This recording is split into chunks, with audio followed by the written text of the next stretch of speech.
কি রে, কি? তুই যদি আমার বাথরুম পরিষ্কার করে দেস তাইলে এই 1,000 টাকা তোর।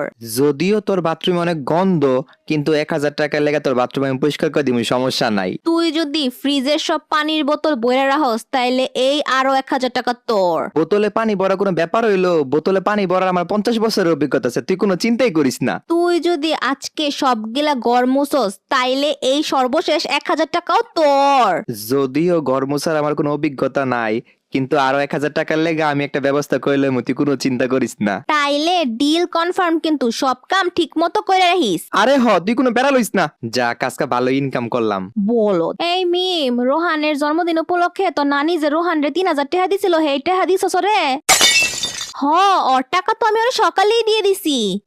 তার মানে আমার টাকা আমারে দিল আর মাঝখানতে ফ্রিতে সব কাজ করাই নিল। কি আর বলবো গাইস, জন্মদিন উপলক্ষে প্লিজ তোমরা চ্যানেলটা সাবস্ক্রাইব করে ফেলো।